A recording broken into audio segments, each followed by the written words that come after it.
sobat Topik News dimanapun kalian berada. Selamat datang kembali di channel Topik News. Indonesia sedang berjuang dalam industri alutsista yang mandiri. Seperti yang kita tahu, Indonesia berhasil membuat persenjataan sendiri di dalam negeri seperti tank medium, kapal selam, drone, dan lain-lain. Indonesia juga tengah mengembangkan jet tempur generasi ke-4++ yang bekerja sama dengan Korea Selatan. Korea Aerospace Industries atau KFX dan Indonesia Aerospace atau IFX adalah program Korea Selatan dan Indonesia untuk mengembangkan pesawat tempur multifungsi lanjutan untuk Angkatan Udara Republik Korea atau ROKEF dan Angkatan Udara Indonesia atau TNI AU. Dipelopori oleh Korea Selatan dengan Indonesia sebagai mitra utama, ini adalah program pengembangan tempur kedua dari Korea Selatan setelah FA-50. Dikutip dari Wikipedia, proyek ini pertama kali diumumkan oleh Presiden Korea Selatan Kim Dae-jung pada upacara wisuda Akademi Angkatan Udara Korea pada bulan Maret 2001. Korea Selatan dan Indonesia sepakat untuk bekerja sama dalam memproduksi pesawat tempur KFX atau IFX di Seoul pada tanggal 15 Juli 2010. Persyaratan operasional awal untuk program KFX atau IFX seperti yang dinyatakan oleh ADD atau Agency for Defense Development adalah mengembangkan jet berpilot tunggal bermesin ganda dengan teknologi siluman melebihi kemampuan dasar Rafale atau Eurofighter Typhoon, namun tidak lebih baik dari Lockheed Martin F-35 Lightning II.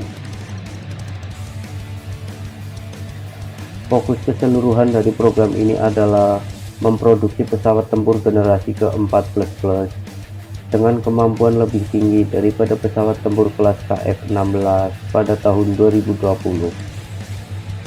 Jumlah pesawat tempur yang diproduksi rencananya 120 unit untuk Angkatan Udara Korea dan 80 unit untuk Angkatan Udara Indonesia. Korea Selatan berencana untuk membeli dari tahun 2023 hingga 2030. Menurut Pusat Pengembangan dan Aplikasi Konsep Teknologi Senjata Universitas Konkuk, KFX ditunjukkan lebih superior dari KF-16, menggantikan pesawat F-4D atau Phantom II dan F-5E atau F-5 Tiger II milik Korea Selatan. Dengan jumlah produksi diperkirakan lebih dari 250 unit pesawat.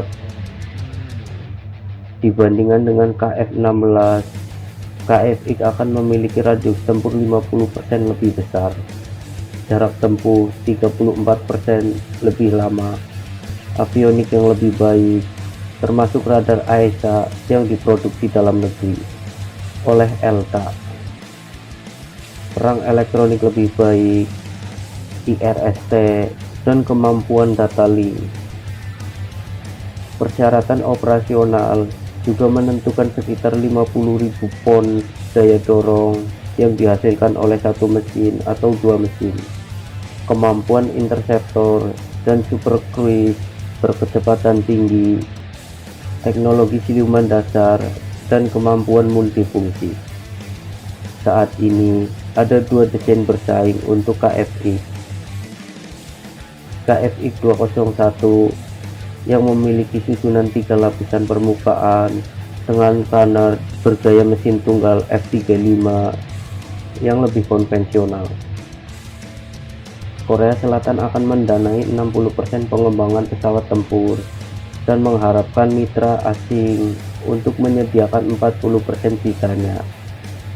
Korea Selatan memiliki 63% teknologi yang diperlukan untuk memproduksi KFX, dan oleh karena itu mereka mencari kerjasama dengan Aerospace Industries Turki Aerospace Industry, Saab, Boeing, dan Lockheed Martin untuk mengembangkan KFX. Sekitar 120 KFX-S akan dibangun pada awalnya dan lebih dari 130 pesawat akan diproduksi tambahan setelah model tahap pertama mencapai kemampuan operasional. Biaya setiap pesawat KFX diperkirakan sekitar 50 juta US dollar. Pada bulan Oktober 2009, seorang pensiunan jenderal Korea Selatan ditangkap karena membocorkan dokumen rahasia ke Saab. Jenderal itu diberi suap berupa ratusan ribu dolar untuk salinan sejumlah dokumen rahasia yang dia potret di Universitas Pertahanan Korea Selatan. Namun, pejabat Saab membantah terlibat. Pada tanggal 15 Juli 2010, pemerintah Indonesia setuju untuk mendanai 20% biaya KFX dengan imbalan sekitar 50 pesawat yang dibangun untuk TNI Angkatan Udara setelah proyek selesai. Pada bulan September 2010, Indonesia mengirimkan tim ahli hukum dan ahli penerbangan ke Korea Selatan untuk membahas masalah hak cipta pesawat terbang. Pada tanggal 7 September 2010, Maijen Si Chahyu, Direktur Jenderal Biro Program Pesawat Terbang di Administrasi Program Akuisisi Pertahanan Korea atau DAPA, mengatakan bahwa Turki tertarik untuk mengikuti program ini. Pada tanggal 15 Desember 2010, seorang pejabat pengadaan Turki senior mengatakan bahwa yang kami butuhkan adalah kemitraan yang benar dan setara untuk pengembangan pesawat tempur. Masalahnya adalah bahwa Korea Selatan tidak mungkin menyetujui sebuah kemitraan yang setara pada bulan Desember 2010. Program tersebut beralih dari pesawat tempur F-16 ke pesawat tempur siluman untuk menanggapi tekanan Korea Utara. Pada tanggal 20 April 2011, Administrasi Program Akuisisi Pertahanan Korea Selatan atau DAPA mengkonfirmasi penandatanganan kesepakatan definitif antara Korea Selatan dan Indonesia untuk sama-sama mengembangkan pesawat tempur generasi KFX Korea pada tanggal 2 Agustus 2011. Sebuah pusat penelitian bersama dibuka di Daejeon. Sebuah keputusan mengenai pemilihan jalur desain diharapkan dimulai pada tahun 2013. Namun, juru bicara Kementerian Pertahanan Indonesia, Pos Huta Barat, mengumumkan penghentian proyek selama 1,5 tahun pada 2013. Keterlambatan ini dikatakan disebabkan oleh ketidaknyamanan di pemerintahan baru Korea Selatan karena biaya program tersebut. Pada tanggal 23 Mei 2013, EADS menyatakan bahwa jika Korea Selatan memilih Eurofighter Typhoon sebagai pemenang program tempur FX fase 3, mereka akan menginvestasikan 2 miliar US dollar ke dalam program KFX F-35A dipilih pada November 2013 dengan rencana 40 pesawat dan dengan opsi 20 pesawat jenis lain. EADS telah menawarkan dua opsi untuk 40 Eurofighter dan 20 Lightning II dan akan terus menawarkan dana untuk program KFX jikapun Eurofighter dibeli. Pada bulan Juli 2013, pemerintah Indonesia mengumumkan akan melanjutkan pembangunan KFX. Indonesia Aerospace bersiap untuk melakukan tahap kedua pengembangan pesawat terbang. Pada bulan Oktober 2013, di pameran Dirgantara dan Pertahanan Internasional Seoul, dua model konsep untuk pesawat tempur KFX ditampilkan. Model KAI KFX-E dirancang oleh perusahaan sebagai pesawat bermesin tunggal dengan sebagian besar sistem yang dikembangkan berdasarkan pesawat latihan T-50 tanpa ruang amunisi internal. Pengalaman dari T-50 dan dukungan yang diberikan oleh Lockheed untuk pesawat itu dipandang sebagai pendekatan yang hemat biaya. karena pejabat KAI melihat proposal yang lebih kecil dan lebih murah untuk mendapatkan program peluncuran dan memasuki layanan sekitar pertengahan tahun 2020. Ada dua versi KFXE yang tersedia, yang standar dengan satu sirip vertikal dan opsi lain dengan dua sirip vertikal yang memerlukan lebih banyak pekerjaan pembangunan, namun memiliki sedikit refleksi radar. Meskipun KFXE lebih kecil dari F35 Lightning II, beratnya lebih tinggi daripada C50 dan F16. Dengan kapasitas bahan bakar internal 14% lebih tinggi daripada F16C Block 40 dengan 6,36 ton. Sayapnya yang lebih besar dibandingkan F16 akan menghasilkan lebih banyak seratan atau gesekan dan membuatnya berakselerasi lebih lambat. Model lainnya dirancang oleh Seoul Agency for Defense Development atau ADD yang menjadi pesaing KAI. Mereka menilai desain ADD untuk pesawat bermesin ganda akan membutuhkan lebih banyak pengembangan sistem domestik yang dinilai terlalu ambisius. Sebenarnya ada dua proposal ADD, yaitu C103 dan C203. Keduanya memiliki berat kosong 11 ton. Mereka mengusulkan pesawat yang sulit dideteksi radar, dan versi selanjutnya memiliki teknologi siluman yang canggih dan ruang senjata internal. Desain ADD memiliki keuntungan bekerja sama dengan Indonesia sebagai mitra asing utama. C103 dan KFXE memiliki dua ekor vertikal, sementara C203 memiliki stabilizer horizontal di bagian depan. Pada tanggal 5 Januari 2014, DAPA mengumumkan persetujuan pengembangan KFX setelah hampir satu dekade dengan mengajukan alokasi 20 miliar won atau 19 juta US dollar. Dengan dimulainya pengembangan, kelayakan desain dan spesifikasi mulai ditinjau. Konsep ADD mencakup C103 bergaya F35 dan C203 bergaya Eropa dengan kanar dalam bingkai siluman. Keduanya akan didukung oleh dua mesin, masing-masing minimal 9.100 kg. ADD mengklaim pesawat yang lebih besar dari KF-16 memiliki lebih banyak ruang untuk di-upgrade. Blok KFX-2 akan memiliki ruang senjata internal, dan sebuah blok 3 memiliki tingkat siluman canggih yang disandingkan dengan F-35 atau B-2 Spirit. Angkatan Udara lebih memilih pesawat tempur bermesin ganda untuk keamanan dan jangkauan.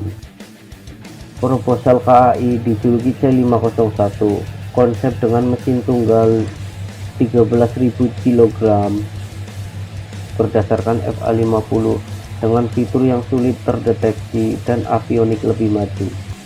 Model C501 ditunjukkan untuk keterjangkauan dan kinerja berdasarkan teknologi yang ada. Lockheed Martin yang ikut merancang pesawat latih T-50 mendukung konsep satu mesin karena lebih murah dan cepat dikembangkan daripada pesawat bermesin ganda. Namun, mengatakan akan mendukung keputusan manapun yang dibuat. Institut Korea untuk Analisis Pertahanan atau KIDA juga mendukung KAI karena yakin Korea Selatan belum siap atau mampu bersaing dengan pesawat tempur yang dibuat oleh perusahaan Amerika Serikat atau Eropa. Mereka memperkirakan biaya pengembangan program akan mencapai setidaknya 10 triliun won atau sekitar 927 juta US dollar. Penawaran oleh produsen untuk KFX akan dimulai pada bulan April 2014. Hasrat untuk membangkitkan pesawat tempur di dalam negeri sebagian didorong oleh niat untuk mengekspornya ke pembeli asing, sesuatu yang tidak dapat dilakukan negara tersebut dengan pesawat buatan Amerika. Desain pesawat tempur masih belum diputuskan, dengan ADD mengusulkan twin engine clean sheet C103 dan DAPA menyukai mesin tunggal C501 yang sebagian besar berasal dari teknologi FA-50. Angkatan Udara Korea Selatan tertarik pada pesawat bermesin ganda yang walaupun harganya lebih mahal, memiliki kapasitas muatan yang lebih besar, jarak yang lebih jauh, kemampuan yang lebih besar jika satu mesin rusak, dan kemampuan yang lebih baik untuk menggabungkan upgrade di masa depan. C103 generasi 4,5 kemudian dapat ditingkatkan menjadi standar generasi kelima. Mengembangkan C501 akan menghasilkan pesawat tempur generasi keempat yang tidak dapat menggantikan armada tempur F-15 dan F-16 di masa depan, dan akan usang pada saat direncanakan untuk beroperasi sekitar tahun 2023 oleh jet siluman canggih tetangga Korea Selatan. Merampingkan badan pesawat FA-50 ke dalam C501 akan lebih mahal untuk merancang ulang aerodinamika dan akan memperpanjang waktu pengembangan. Pada bulan November 2013, KISTEP memperkirakan C501 bermesin tunggal menjadi lebih murah dan lebih cepat berkembang daripada C103. 6,4 triliun won, lebih dari 8,5 tahun dibandingkan dengan 8,6 triliun won selama 10,5 tahun. Dan biaya 1 triliun won untuk operasional dan pemeliharaan. KAI percaya bahwa C501 yang lebih kecil memiliki potensi ekspor yang lebih baik sebagai pesawat jet dengan harga terjangkau. Kemungkinan untuk menggantikan jalur produksi F-16 milik Amerika Serikat yang ditutup. Menggunakan dua mesin besar mungkin membuat ukuran KFX terlalu besar dan mahal untuk sebagian besar pasar tempur ekspor. Kementerian Pertahanan akan memutuskan jenis pesawat mana yang akan digunakan, dan program ini akan didanai oleh pemerintah dengan dukungan keuangan perusahaan terbatas. Seiring dengan keputusan akhir pada 24 Maret 2014 untuk membeli F-35 untuk tahap 3, Seoul berencana untuk meminta Lockheed untuk membantu pengembangan KFX dan menanggung 20% dari biaya. Pemerintah mendanai 60% pengembangan dan Indonesia mengambil 20% sisanya sebagai bagian dari kesepakatan F-35.